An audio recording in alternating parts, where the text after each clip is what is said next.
wisdomnya dalam konteks yang lebih spesifik. Ada dua tujuan pembelajaran yang akan kita bahas pada hari ini. Yang pertama, saya akan menerangkan nanti bagaimana memahami seperti apa manusia menghasilkan wisdom. Ini penting supaya kita bisa benar-benar memikirkan konsep yang mendasari mengapa wisdom dihasilkan oleh manusia. Lalu kemudian yang berikutnya adalah saya akan nanti menerangkan dengan memberikan contoh seperti apa wisdom yang telah dihasilkan oleh manusia melalui penggunaan dua contoh dari dua suku. Nah, mari kita mempelajari bagaimana manusia menghasilkan wisdom. Kita akan membahas dengan menggunakan triple istilah. Triple istilah itu adalah mind, lalu kemudian body, lalu kemudian place. Saya ulangi lagi, bahwa dalam memahami mengenai bagaimana manusia meng-create wisdom, kita harus benar-benar mengerti mengenai tiga konsep utama, yaitu mind, lalu kemudian body, lalu kemudian place. Mari kita bahas satu demi satu. Apa itu mind? Mind tentu secara sederhana adalah alam pikir, kepercayaan, semacam worldview, semacam pemahaman. Itulah mind. Manusia menghasilkan wisdom karena manusia menyimpulkan dalam alam pikirnya mengenai sesuatu hal. Apa yang dia alami, dia cermati pertama-tama melalui kemampuannya berpikir. Manusia memiliki kemampuan berpikir, itu uniknya dibandingkan dengan hewan. Karena memiliki kemampuan berpikir, maka apa yang terjadi dari lingkungannya, apa yang dialaminya, apa yang digunakannya dalam kehidupan sehari-hari menjadi sebuah alam pikir yang kemudian mengalami dekonstruksi sehingga alam pikir tersebut dianggap sebagai sebuah kebenaran. Apa contohnya? Contohnya adalah ketika manusia misalnya dengan menggunakan inderanya mendengar ada petir datang. Lalu manusia merasa bahwa ada sesuatu yang besar di luar sana. Pikirannya, akalnya, imajinasinya bergerak. Lalu menganggap bahwa ada kekuatan superpower yang berada di luar sana, di luar dari dirinya. Demikian juga ketika manusia misalnya mengalami gangguan penyakit. Lalu dia berpikir bahwa penyakit itu mungkin bisa disembuhkan dengan sesuatu. Lalu dia pergi ke ladang, lalu dia melihat ada tanaman, tumbuhan, lalu kemudian dia ambil, lalu kemudian dia berikan kepada orang yang sakit, lalu kemudian setelah dia melihat ada dampak positif dari tanaman atau tumbuhan yang dia berikan itu, maka dia mulai mulai merekonstruksi sebuah pengetahuan bahwa itu ternyata adalah tanaman yang baik dan penting bagi kehidupannya, khususnya untuk menyembuhkan penyakit. Jadi manusia bukan sosok yang statis. Manusia memiliki respons terhadap apa yang terjadi dalam kehidupannya, secara khusus ketika dia berhadapan dengan lingkungan. Ketika dia misalnya menghadapi hujan di awal-awal kehidupan manusia, maka kemudian dia melihat bagaimana hewan masuk ke dalam lubang berlindung. Maka manusia pun kemudian menggunakan mindnya untuk kemudian melihat mungkin gua adalah tempat yang penting untuk bisa berlindung dari hujan, dari banjir, atau seterusnya. Manusia terus belajar. Ketika gua yang dihuninya mungkin masih terasa kedinginan, maka kemudian ketika dia melihat bahwa ada kebutuhan untuk membuat badannya menjadi lebih hangat, maka dia melihat bahwa kok hewan-hewan yang berbulu itu tidur di dalam kondisi mereka nyaman, tenang. Lalu kemudian manusia kemudian berburu binatang-binatang yang berbulu, lalu menggunakan pakaian berbulu untuk melindungi dirinya dari kedinginan. Jadi proses untuk meng-create sesuatu diawali oleh ketika manusia menggunakan alam pikirnya untuk mencoba mengenali, menyimpulkan. Lalu kemudian dari pengalaman-pengalaman yang dia tempuh ketika dia menguji coba sesuatu, maka manusia kemudian mencoba memutuskan sebuah kebenaran berdasarkan pengalaman. Begitulah kekuatan mind. Manusia memiliki imajinasi yang melampaui daripada imajinasi hewan. Imajinasi hewan hanya sampai kepada kebutuhan-kebutuhan yang mungkin berhubungan dengan indera mereka, lapar, haus, lalu kemudian kebutuhan akan otonomi wilayah. Tapi manusia mampu mengekspansi kemampuan berpikirnya menjadi jauh lebih luas. Manusia kemudian menggunakan alam pikirnya untuk bukan cuma memenuhi kebutuhan makanannya dan minumannya seperti hewan, tapi juga kemudian meramu makanan dan minuman tersebut untuk menjadi lebih nikmat. Kebutuhan pleasure, manusia menikmati bukan cuma sekedar makan, tapi kepuasan pada makanan. Mind ini kemudian berkembang ketika manusia misalnya dari soal makan, mulai memasak, lalu kemudian mulai memanfaatkan bumbu-bumbu, lalu kemudian menggunakan berbagai macam teknik untuk meng-create. Jadi misalnya pisang goreng. Kalau untuk kebutuhan hanya makan pisang, maka monyet pun bisa mengkonsumsi pisang goreng sama pisang seperti manusia. Tapi manusia kemudian mengembangkan pisang sehingga bukan lagi hanya sekedar pisang. Ada kebutuhan pleasure di dalamnya. Manusia ingin menikmati pisang itu bukan hanya untuk kenyang, tapi juga bisa menikmatinya menjadi rasa enak. Maka kemudian sekarang kita mengenal ada pisang coklat, ada pisang yang ditaruh bumbu segala macam, ada pisang yang digabung dengan berbagai macam resep yang lain. Main manusia itu memampukan manusia untuk terus berimajinasi. Dulu manusia hanya berimajinasi tinggal di gua, lalu kemudian berkomunikasi dengan mereka dengan menggunakan bahasa-bahasa simbol yang dapat ditemukan dari berbagai macam peninggalan. Tapi kemudian manusia mengembangkan imajinasinya. Mari kita perhatikan itu. Jadi imajinasi manusia berkembang.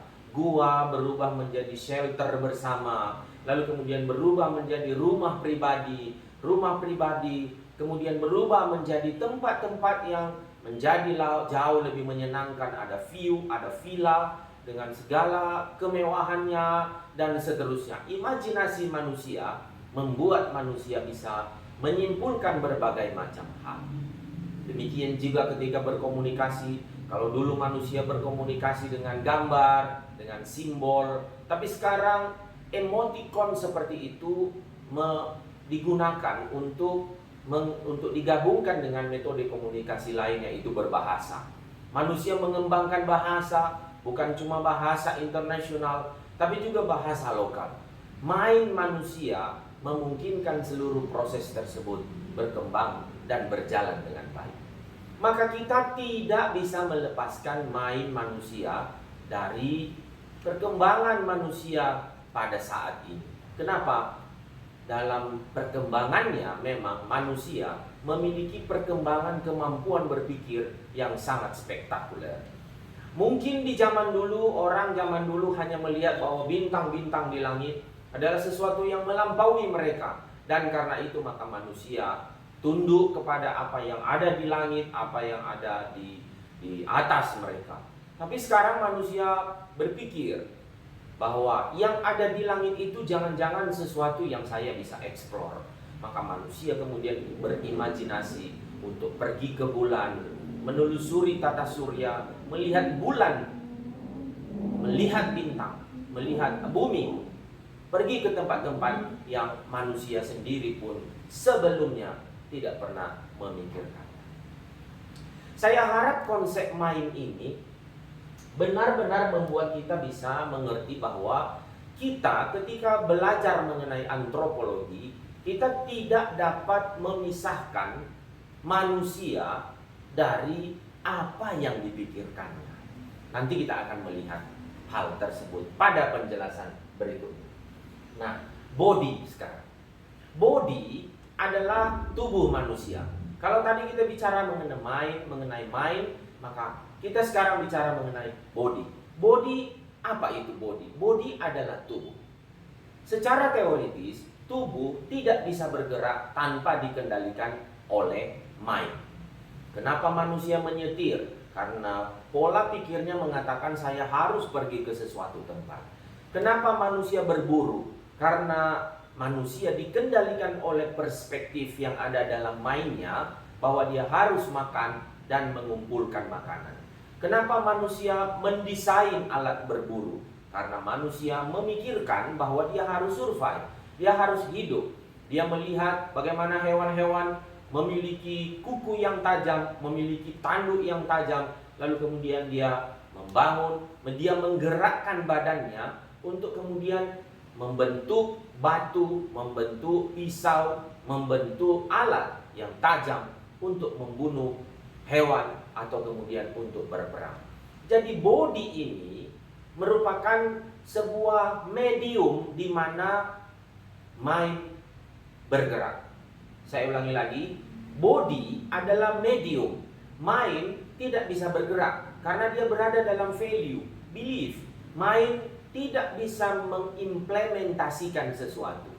Tapi body lah yang kemudian menjadi medium daripada mind itu untuk bergerak. Nah, mari kita melihat sistem kepercayaan dipercaya oleh manusia bahwa misalnya manusia melihat, tadi saya sudah memberikan contoh mengenai petir. Manusia percaya bahwa ada kekuatan. Mindnya berpikir bahwa ada kekuatan yang besar dari dirinya, yang berada di atas dirinya, melampaui dirinya.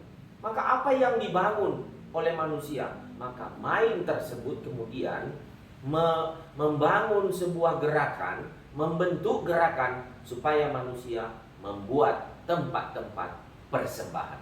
Maka tidak heran jika kita melihat tempat persembahan, tempat di mana ada misalnya contoh batu-batu besar, ada kuil-kuil, itu sebenarnya adalah tempat di mana manusia menerjemahkan mindnya menjadi berwujud nyata. Jadi body adalah cara untuk bisa mempraktekkan apa yang dipercaya. Ketika manusia percaya bahwa hewan adalah makhluk yang harus mereka kuasai, maka manusia kemudian membangun angkat prajurit-prajurit untuk berburu. Kenapa? Karena mindnya berkata hewan adalah tempat atau kesempatan bagi kita untuk mendapatkan makanan. Demikian juga ketika kemudian mind berpikir mengenai ekonomi, manusia berpikir bahwa manusia harus membangun dunia yang jauh lebih sejahtera. Maka kemudian manusia membuat bodinya, mengkonstruksikan rumah-rumah, mengkonstruksikan perbankan, mengkonstruksikan segala sesuatu yang berada di lingkungannya. Dibangunnya semuanya itu dengan menggunakan bodinya. Nah, jadi body tidak bisa bergerak. Body ini netral. Yang bisa mengatur body ini adalah mind daripada manusia. Demikian juga dengan sistem kekerabatan. Ketika manusia menyadari bahwa hubungan antar individu itu sangat penting, maka body kemudian meng-create banyak hal. Bukan cuma meng-create gestur, tapi juga meng-create mengenai bagaimana produk-produk lisan. Ketika manusia merasa bahwa manusia lain penting, maka dia mengembangkan sistem kekerabatan. Dia mengembangkan hubungan antara laki-laki dan perempuan. Dia mengembangkan norma, baik tertulis maupun tidak tertulis. Jadi body tidak bisa bergerak kalau mind tidak menginstruksikan hal tersebut. Lalu kemudian place. Place adalah tempat di mana mind dan body itu mengambil tempat. Place selalu berbeda-beda, tergantung daripada pemahaman lokal. Dari pelajaran-pelajaran antropologi sebelumnya kita tahu bahwa manusia selalu merespon lokal konteks. Makanya sering sekali kita ngomong soal local genius. Apa artinya local genius? Yaitu kecerdasan yang dibangun pada konteks lokal sesuai dengan apa yang dialami oleh masyarakat di tempat lokal tersebut. Mari kita ambil contoh. Misalnya manusia yang mengalami tempat yang dingin, itu biasanya bukan di daerah ekuator, tapi di daerah kutub utara. Maka perilaku mereka, main mereka itu membuat mereka harus survive. Maka body mereka pun beradaptasi berbeda dari mereka yang berada di tempat yang agak panas atau di wilayah ekuator. Maka ketika manusia di wilayah utara melihat bahwa musim dingin jauh lebih sering mereka hadapi, maka tubuh mereka semangat untuk survive itu membuat tubuh mereka kemudian beradaptasi. Mereka menciptakan alat-alat berburu, memakan makanan yang jauh lebih banyak lemak dan minyak untuk tetap menghangatkan mereka. Lalu bentuk bangunan yang dibangun oleh body mereka pun disesuaikan sesuai dengan konteks lokal, place di mana mereka berada. Demikian juga dengan orang yang ada di wilayah ekuator. Tentu di wilayah ekuator mereka mengalami panas setiap hari. Maka mereka pun berpikir bagaimana mereka tetap survive di tengah-tengah panas seperti itu. Maka body mereka kemudian membangun tempat yang jauh lebih terbuka, karena panas tidak mungkin bisa mereka atasi dalam tempat yang tertutup. Maka rumah-rumah tradisional di wilayah ekuator itu biasanya dibangun dengan sirkulasi udara yang mengalir dengan baik, dengan struktur yang terbuka dibandingkan dengan mereka yang berada di tempat yang lebih dingin dan tertutup. Jadi mari kita lihat, mind, body itu tidak sama di setiap place. Meskipun mungkin alam kepercayaannya mungkin sama. Mereka percaya pada kekuatan supranatural, betul. Berada di utara, berada di selatan, berada di timur, berada di barat. Tapi bagaimana kemudian mereka menerjemahkan itu dari simbol-simbol, dari percakapan, dari wujud karya budaya yang mereka bangun berbeda-beda dari satu tempat ke tempat lain. Itu yang nanti akan kita tunjukkan dalam pembahasan berikut. Nah, bagaimana manusia bisa sampai pada wisdom?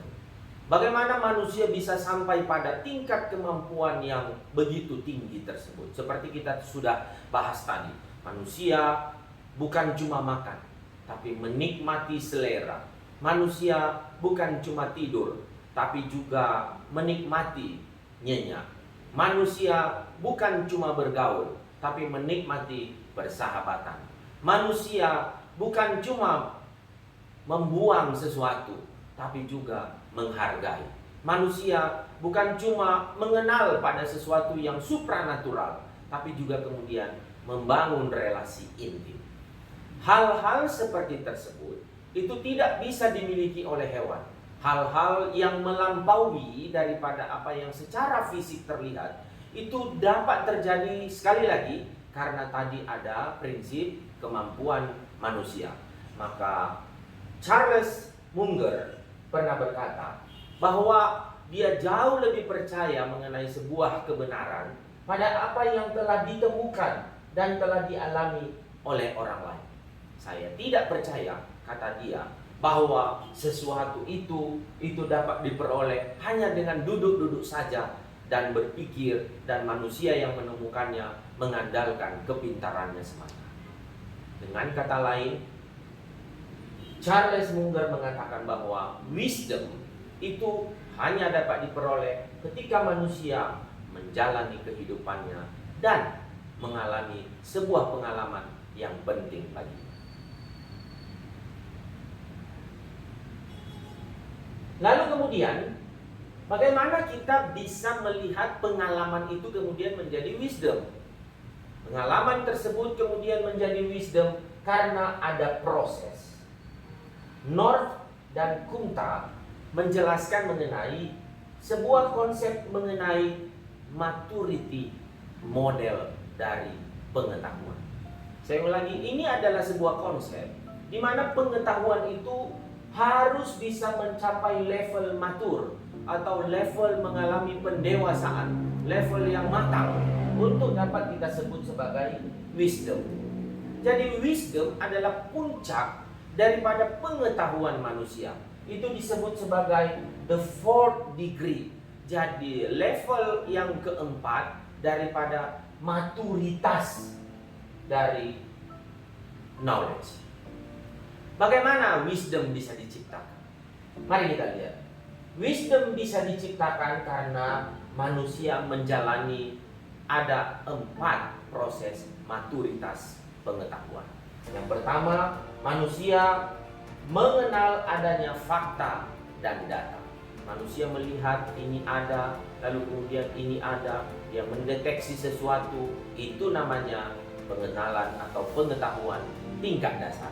Itu adalah pengetahuan yang pertama sekali dimiliki oleh manusia.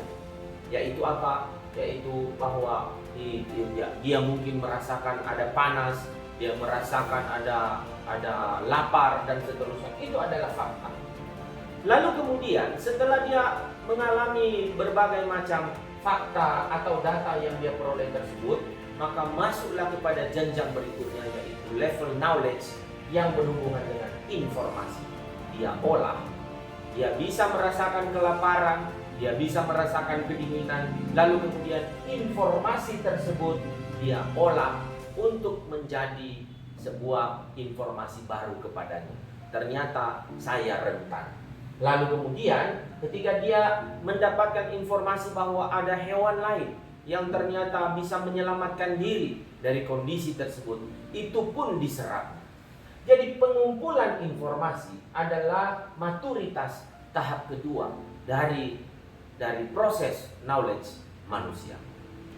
Setelah informasi, lalu kemudian manusia mengolah hal itu untuk menjadi apa yang harus dia lakukan untuk pengetahuan tersebut, dan bagaimana kemudian pengetahuan tersebut benar-benar dimanfaatkan oleh manusia.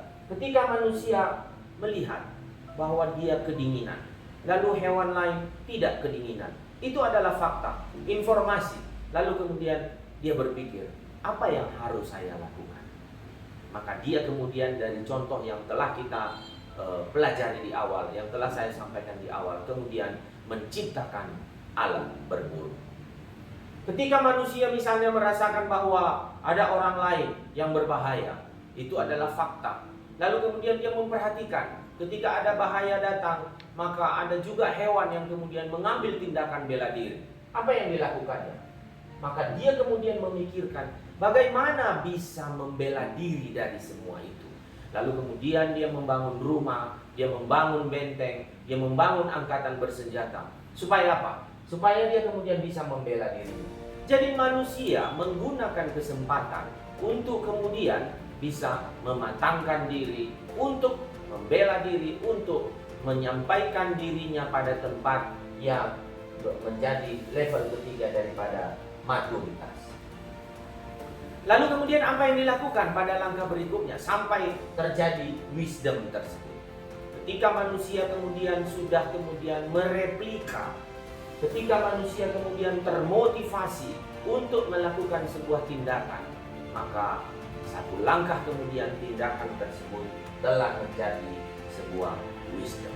Ketika manusia merasa bahwa dia bangun rumah, lalu kemudian rumah tersebut sesuai dengan place yang tadi telah kita pelajari, maka dia melihat bahwa wah, ini menjadi tempat yang baik bagi saya.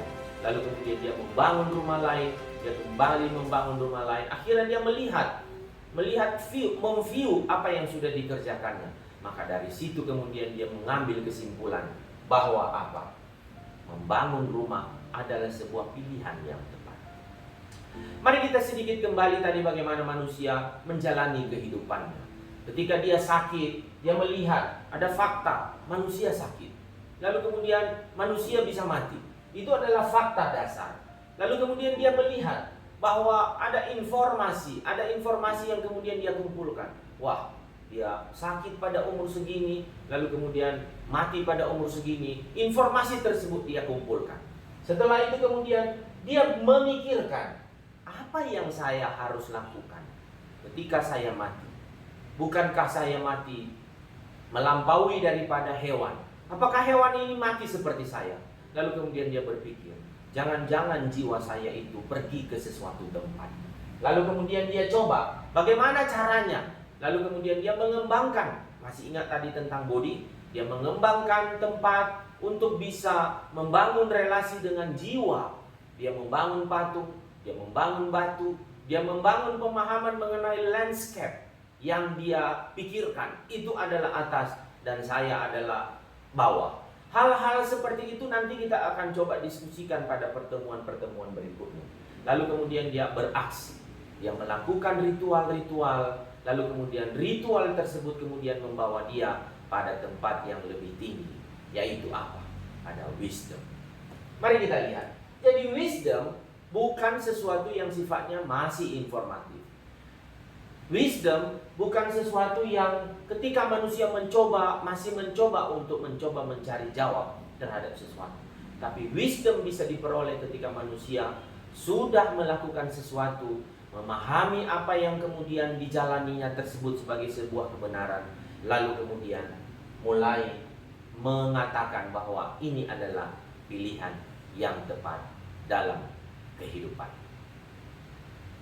Tapi sayangnya proses tersebut itu mengalami apa yang kita sebut sebagai dalam gambar ini. Ketika manusia menerima informasi yang tadi di level bawah, lalu kemudian dia mempersepsikan hal tersebut, lalu kemudian dia menyimpan ilmu pengetahuan tersebut, memikirkannya, dia memikirkannya. Lalu kemudian dia menyampaikannya kepada generasi berikutnya, menyampaikannya kepada mereka-mereka yang kemudian berada pada level yang menjadi generasi yang lebih muda. Dengan berbagai macam, nanti yang juga kita akan pelajari mekanismenya. Lalu kemudian di-refine lagi, diperbaiki, diasah. Lalu kemudian setelah itu semua ada, disimpan kembali. Tapi ada juga pengetahuan, ada juga wisdom yang kemudian hilang. Manusia ketika dia tidak memanfaatkan sesuatu itu kemudian mengalami proses yang kita sebut sebagai forget. Nah, proses-proses seperti itu membuat manusia bisa memiliki wisdom yang mana yang akan terus dipertahankannya dan yang mana yang akan ditinggalkan. Itulah perjalanan kehidupan manusia. Kenapa? Karena manusia memiliki proses seleksi. Tidak semua informasi yang dimilikinya itu kemudian tetap dipertahankan. Proses dari store, transmit, use, refine, itulah yang menghasilkan dari generasi ke generasi berikutnya. Ada yang di-forget, ada yang di-transmit. Tapi fenomena sekarang adalah bahwa ternyata penelitian terbaru, nanti silahkan dicek di web yang ada di sini, ada Ancient Origins Net. Itu menunjukkan bahwa kapasitas kemampuan otak manusia sayangnya sekarang ini cenderung mengalami yang mereka sebut sebagai shrink. Mulai turun, mulai agak sedikit tenggelam. Kapasitas otak manusia ketika diteliti itu semakin berkembang, semakin bertumbuh, semakin terus berjalan, semakin mampu untuk lebih baik lagi. Otaknya makin berjalan. Tapi sekarang ini penelitian membuktikan bahwa otak manusia, apalagi manusia modern, itu mengalami penurunan dalam hal volume. Bagaimana kapasitas tersebut akan mempengaruhi kehidupan kita kelak, kita tidak tahu. Tapi kita mencermati keadaan ini dengan melihat apa yang terjadi di sekitar kita. Sering sekali kita berpikir, kenapa wisdom di masa lalu itu tidak seperti sekarang? Wisdom di masa lalu barangkali kita bisa menikmatinya. Banyak hal-hal yang membuat manusia masa lalu harus kita akui. Mereka mampu membangun, bodinya membangun berbagai macam piramid. Mainnya pasti sesuatu yang sangat bijak.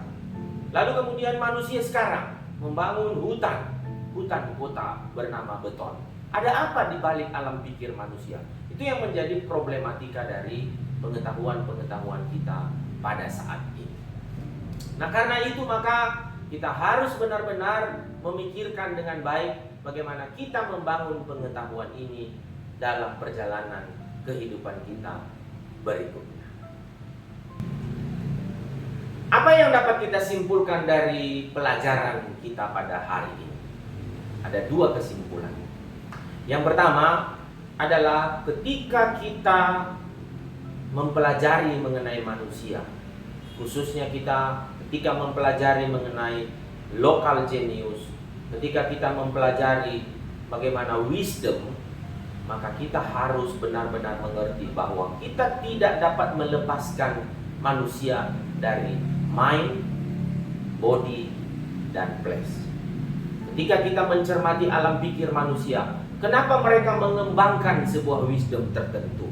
Kita tidak dapat melepaskannya dari apa yang body manusia itu lakukan untuk menunjukkan apa yang ada dalam pikirannya. Mungkin body itu mengerjakan sesuatu yang fisik, bangunan, tempat-tempat tertentu, tapi mungkin juga sesuatu yang non-fisik, perkataan, mungkin dengan lagu, mungkin dengan sesuatu yang sifatnya pepatah.